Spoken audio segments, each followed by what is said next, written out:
गॉलिस्टिक्स के English PYQ series में आपका फिर से स्वागत है। 9 जुलाई शिफ्ट 2 पहला है identify the error in the given sentence and select the correct sentence from the given options. This is the story of 8 round planets, the few rocks in between and some comets. तो देखो यहाँ तक तो सही है कि 8 round planets, लेकिन उसके बाद बोल रहा है the few rocks in between. The few हम तब यूज करते हैं जब हमें बोलना हो कि जो कुछ भी है वो सब। जैसे कि मान लो कि मैं बोल रहा हूँ कि I gave her the few I had, यानी कि मेरे पास जो कुछ था मैंने उसे दे दिया। तो इसके लिए तुम यहाँ पे द फ्यू का यूज नहीं करोगे। यहाँ पे the few rocks in between बोल रहा है, यानी कि उनके बीच जो कुछ पत्थर है उसकी बात कर रहा है। तो यहाँ पे कुछ चट्टानों के लिए हम यूज करेंगे अ फ्यू। यहाँ पे द फ्यू की जगह अ फ्यू आ जाएगा, जो तुम्हारा ऑप्शन सी में है, यही करेक्ट हो जाएगा। The following sentence has been split into 4 segments. Identify the segment that contains a grammatical error. It was noticed that he truthful answered the questions raised by the headmistress. तो देखो, he truthful answered the question. तो answer को modify करने के लिए जो हम adverb use करेंगे वो यहाँ पे ट्रूथफुल नहीं ट्रूथफुली आना चाहिए था। यहाँ पे हो जाएगा that he truthfully answered the questions. Truthful adjective है, तुम्हें एडवर्ब यूज करना होगा जो हो जाएगा ट्रूथफुली। तो इसलिए ये सेगमेंट गलत है। The following sentence has been split into 4 segments. Identify the segment that contains a error. Everyone has to join health orientation classes before going for trekking. तो देखो यहाँ एवरीवन बोल रहा है, एवरीवन को जो है सिंगुलर माना जाता है, इसके लिए एवरीवन के साथ तुम हैव का नहीं बल्कि हैज का यूज करोगे। तुम्हारा ये सेगमेंट गलत है। The following sentence has been split into 4 segments. Identify the segment that contains a grammatical error. Our plane arrived at the Mumbai airport at the right time. तो यहाँ पे मुंबई एयरपोर्ट जो है वो एक प्रॉपर नाउन है, इसके साथ तुम द का यूज नहीं करोगे। कभी भी प्रॉपर नाउन से पहले द का यूज नहीं होता। तो यहाँ हो जाएगा अराइव्ड एट मुंबई एयरपोर्ट, इसलिए तुम्हारा ये सेगमेंट गलत है। अब है कंप्रहेंशन पैसेज। अब क्वेश्चन देख लो, चलो बनाया जाए।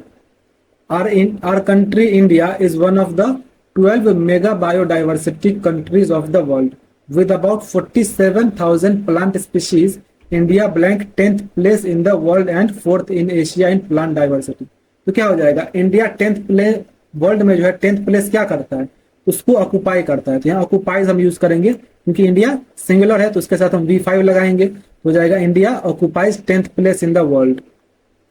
Select the there are blank 15,000 flowers plants in India which account for 6% of the world. तो देखो there are blank 15,000, यहाँ पे एग्जैक्ट तो 15,000 बताएगा नहीं, एग्जैक्ट थोड़ी गिन के 15,000 प्लांट्स होंगे वैराइटीज। तो यहाँ पर हो सकता है कि there are about 15,000, यानी कि लगभग 15,000। इसके लिए हम about का यूज करेंगे। there are about 15,000 flowering plants in India which account for 6%. Next देखते हैं, which account for 6% of the world's blank number of flowering plants. तो यहाँ पर वर्ल्ड के कितने नंबर हो सकते हैं फ्लावरिंग प्लांट के, तो उनके टोटल नंबर से 6% की बात करेगा। जब भी हम किसी के परसेंट की बात करते हैं तो वो टोटल कितना है उससे उसका परसेंटेज निकालते हैं, उसका 100वां भाग करते हैं। इसलिए यहाँ पे हो जाएगा world's total number of flowering plants, तो यहाँ टोटल हो जाएगा। The country has many non flowering plants blank as ferns algae and fungi. तो यहाँ पर जब एज यूज कर दिया तो तुम्हें ऐसे ही क्लियर हो जाना चाहिए कि यहाँ पे सच यूज होगा, क्योंकि जब बोला है the country has many non flowering plants, यानी कंट्री के पास बहुत सारे नॉन फ्लावरिंग प्लांट्स भी है। उसके बाद एग्जांपल दे रहा है, तो एग्जांपल के लिए हम या तो फॉर एग्जांपल या फॉर इंस्टेंस यूज कर सकते हैं, लेकिन जब यहाँ बाद में एज लग गया तो एज से पहले हम फॉर एग्जांपल या फॉर इंस्टेंस नहीं, सच ही यूज करते हैं। यहाँ हो जाएगा such as ferns algae and fungi. India also has approximately 90,000 blank of animals as well as a rich variety of fish in its fresh and marine waters. तो India के पास लगभग 90,000 क्या है एनिमल्स के, तो एनिमल्स के स्पीशीज हो सकते हैं। देखो यहाँ पे एक तो काइंड और टाइप जो है उसमें ऐसा नहीं लगा हुआ है, तो वो तो नहीं ही होगा। इसके अलावा बायोलॉजी में जब भी हम इस प्रजाति की बात करते हैं, प्लांट का हो या फिर एनिमल का हो, तो उसमें हम स्पीशीज की बात करते हैं। यहाँ हो जाएगा species. Select the most appropriate option that can substitute the underlined words in the following sentence. I consider that every matter should must be considered in every point of view. तो देखो यहाँ पे क्या बोल रहा है कि मेरा ये विचार है कि हर मैटर को, हर एक बात को जो है हर एक पॉइंट ऑफ व्यू से कंसिडर किया जाना चाहिए, देखा जाना चाहिए। तो इसके लिए हम क्या यूज कर सकते हैं, हर दृष्टिकोण से देखा जाना चाहिए। तो इसके लिए हम फ्रॉम एवरी पॉइंट यूज करेंगे, from every point of view, ना कि इन। Select the most appropriate antonym of the bracketed word in the following sentence to fill in the blank. Lewis was aggressive, blank, normal, moody and brilliantly clever. तो normal का antonym बताना है। तो normal मतलब होता है सामान्य, तो इसका एंटोनिम हो जाएगा एसेंट्रिक। एसेंट्रिक मतलब होता है सन की आदमी, तो ये तुम्हारा नॉर्मल का अपोजिट हो जाएगा। डॉगमेटिक का मतलब होता है जो थोड़ा मतलब कट्टर टाइप का हो, हठी टाइप का हो, जिद्दी टाइप का। सेल्फिश का मतलब होता है स्वार्थी, और फीबल का मतलब होता है कमजोर, दुर्बल। Select the most appropriate synonym of the underlined word. The sun was shining bright and intense in the sky. तो इंटेंस मतलब होता है तीव्र, वो ज्यादा गहरा के लिए हम बोलते हैं इंटेंस, लेकिन यहाँ पर जब सन की बात कर रहा है तो इसका मतलब हो जाएगा कि उसका जो ब्राइट है, उसका जो शाइनिंग ब्राइट है वो बहुत ज्यादा तीव्र था, बहुत ज्यादा तेज था। इसका सिनोनिम इसमें से हम यूज कर सकते हैं स्ट्रॉन्ग। स्ट्रॉन्ग मतलब होता है मजबूत या तेज, यही सबसे करेक्ट हो जाएगा इसका सिनोनिम। वीक मतलब कमजोर, माइल्ड का मतलब हल्का, और सबल का मतलब सूक्ष्म। सूक्ष्म यानी कि जो गहरा नहीं है। Select the most appropriate synonym of the given word. Attire. तो अटायर का मतलब होता है पोशाक या कपड़े, उसका सिनोनिम हो जाएगा ड्रेस। ड्रेस का मतलब भी होता है पोशाक। इसके अलावा थिएटर का मतलब होता है जो थिएटर किया जाता है, रंगमंच। होटल का मतलब होता है होटल, और पार्क का मतलब पार्क, उद्यान। Select the most appropriate meaning of the given idiom. Under the weather. Under the weather मतलब होता है बीमार महसूस करना, तो हो जाएगा to feel unwell. To work against the weather का मतलब हो गया कि मौसम के विपरीत काम करना। टू फील सिक्योर मतलब सुरक्षित महसूस करना। टू एंजॉय द वेदर मतलब मौसम को एंजॉय करना, आनंद लेना। Select the most appropriate option that can substitute the underlined segment in the given sentence. Once bitten thrice shy. तो देखो वंस बिटन थ्राइस शाई नहीं यूज किया जाता। जो तुम्हारा प्रसिद्ध मुहावरा है वह वंस बिटन ट्वाइस शाई, ट्वाइस शाई, यानी कि एक बार अगर वो कटा है तो दूसरी बार वो मतलब एक बार का कटा जो है वो दूसरी बार डरता है। यानी एक बार मान लो कि तुम्हें किसी चीज का एक बैड एक्सपीरियंस हो गया तो उसके बाद वो आदमी जो है उस चीज से ज्यादा सावधान हो जाता है, थोड़ा डरपोक टाइप का भी लेकिन ज्यादा सावधान हो जाता है। इसलिए यहाँ पे हम ट्वाइस शाई बोलेंगे, ना कि थ्राइस शाई। Select the most appropriate synonym of the given word.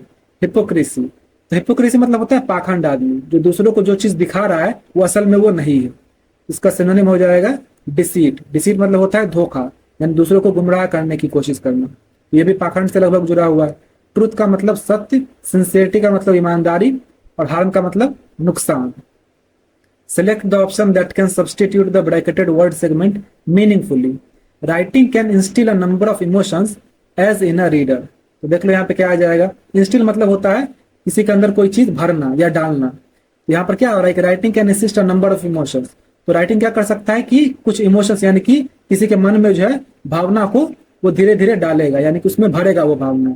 तो किस में भर सकता है? तो किसी आदमी के, किसी रीडर के अंदर भर सकता है, उसके भीतर भर सकता है। तो इसके लिए जो हम यूज करेंगे वो हो जाएगा with in a reader. With in का मतलब होता है उसके भीतर, तो विद इन यहाँ पे सबसे करेक्ट हो जाएगा विद इन अ रीडर, यानी उस व्यक्ति के, उस पाठक के भीतर। Select the most appropriate option to fill in the blank. I am scared of snakes, likewise you are blank of lizards. तो जब यहाँ पे लाइकवाइज की बात कर दिया तो आगे भी सेम चीज को कंटिन्यू करेगा, जैसे लाइकवाइज मतलब हो जाता है उसी प्रकार। तो जब ये इसको स्नेक से डर लगता है तो आगे वाला भी जो है उसको भी किसी न किसी से डर, किसी न किसी चीज से डर ही लगता होगा। तो यहाँ हो जाएगा you are fearful of lizards. जिस तरह से मुझे सांप से डर लगता है उसी प्रकार तुम्हें छिपकलियों से डर लगता है। फॉन्ट का मतलब होता है उस चीज से वो शौकीन, फॉन्ट मतलब शौकीन होता है, सॉरी। पैशनेट का मतलब होता है भावुक, और क्रिटिकल का मतलब आलोचनात्मक। Select the sentence which gives the most appropriate meaning of the given idiom. A piece of cake. तो अ पीस ऑफ केक मतलब होता है कि ऐसा काम जो बहुत ही आसान हो, यानी उसमें तुमको ज्यादा कोई कठिनाई ना पड़ी हो। तो देख लेते हैं किसमें तुम्हारा इसका यूज किया गया है ठीक से। After months of practice Emily performed her piano piece flawlessly during the concert. ये तो ये बता रहा है कि उसने बहुत मेहनत की, उसने मंथ्स भर प्रैक्टिस की, यानी महीनों तक मेहनत की, महीनों तक अभ्यास किया, उसके बाद उसको सफलता मिली। ये आसानी कहाँ हुआ? तो ये तो नहीं होगा। Despite the heavy rain they manage to have a successful outdoor event. तो दे मैनेज टू यानी कठिनाई थी, उसके बावजूद उन्हें सफलता मिली, लेकिन यहाँ पर आसानी नहीं दिखा रहा है। The puzzle was so challenging that it took hours for Sam to solve it. तो फिर यहाँ पे आवर्स लग जा रहे हैं, इतना ज्यादा चैलेंजिंग काम है कि घंटों लग जा रहे हैं उसको। ये भी नहीं होगा। The restaurant was crowded but they found a table without any difficulty. तो रेस्टोरेंट भले ही क्राउडेड था लेकिन उन्हें एक टेबल जो है बिना किसी कठिनाई के मिल गया। तो अ पीस ऑफ केक ही मतलब होता है कि बिना किसी कठिनाई की जो चीज आसान हो। तो डी तुम्हारा एकदम करेक्ट हो जाएगा, यहाँ पर विदाउट एनी डिफिकल्टी का यूज किया गया है। Select the most appropriate synonym of the given word. Bliss. तो ब्लिस का मतलब होता है बहुत खुशी, परम आनंद। इसका सिनोनिम हो जाएगा प्लेजर। प्लेजर का मतलब भी खुशी या आनंद ही होता है। कॉन्सेक्रेशन का मतलब होता है किसी को प्यूरिफाई करना, पवित्रीकरण करना। जेनेसिस मतलब होता है उसकी उत्पत्ति, और अवेल मतलब उसका लाभ, फायदा। Select the most appropriate antonym of the underlined word in the given sentence. The dog was agitated and bit the child. तो एजिटेटेड मतलब होता है कि वो परेशान था, चिंतित था, या फिर हम बहुत उत्तेजित के लिए भी यूज करते हैं, लेकिन यहाँ पे डॉग की बात की जा रही है तो चिंतित या परेशान कर सकते हैं। तो यहाँ पे एंटोनिम के लिए हम बोल सकते हैं सेरियन। सेरियन मतलब होता है शांत। वो परेशान था तो उसका अपोजिट हो जाएगा कि वो शांत था, गंभीर था। इसके अलावा नर्वलेस। नर्वलेस का मतलब होता है जिसको किसी भी चीज से डर ना लगे, यानी हिम्मत वाला आदमी। स्टेडी का मतलब होता है स्थिर, दृढ़। और क्वाइसेंट का मतलब होता है निष्क्रिय। Select the most appropriate option that can substitute the underlined segment in the given sentence. She finished her quickly breakfast and rushed to school.